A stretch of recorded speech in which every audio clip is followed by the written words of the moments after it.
Hey guys, আসসালামু আলাইকুম। তো কেমন আছো? আশা করি ভালো আছো, আর আমি অনেক ভালো আছি। তো আজকে সুন্দর একটা রান্নার রেসিপি নিয়ে আসলাম। আজকে যে রান্না করব পাঙ্গাস মাছ দিয়ে কমলি শাক। আর এই রেসিপিটা আমার কাছে অনেক বেশি ভালো লাগে। আর আমার পাঙ্গাস মাছটা মানে ফেভারিট। আমি সব মাছ থেকে আমার পাঙ্গাস মাছটা আমি বেশি পছন্দ করি।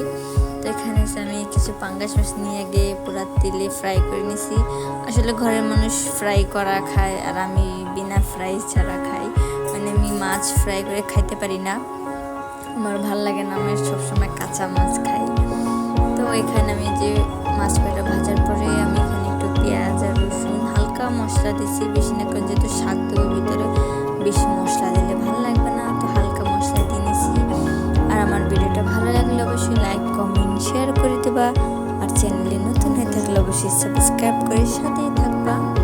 এখানে আমার পেঁয়াজ মশলাটা একটু ভাজার পরে আমি এখানে মশলা দিয়ে দিয়েছি।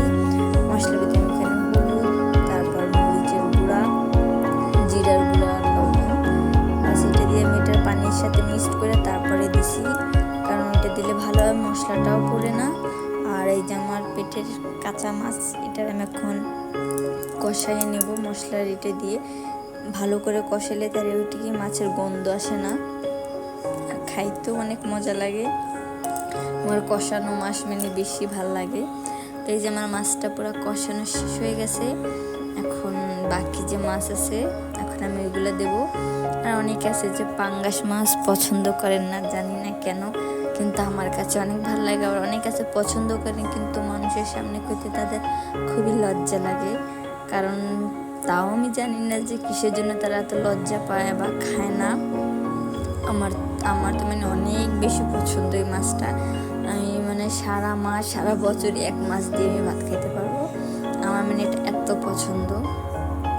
তো এটা মাছটা দেওয়ার পরে এটারও আমি সুন্দর করে একটু কষাই নেবো, যাতে মশলাটা ভিতরে ঢুকে।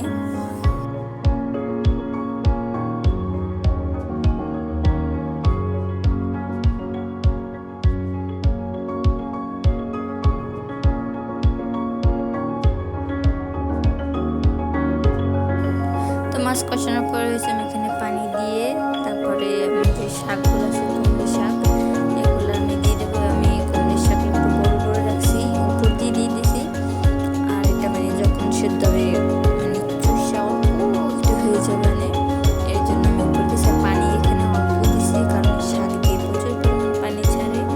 তারপরে আমি এটা ঢেকে দিলাম, বেশি না 5 মিনিটের পরে এসে দেখি যে শাকগুলো মানে পুরো বুঝে গেছে।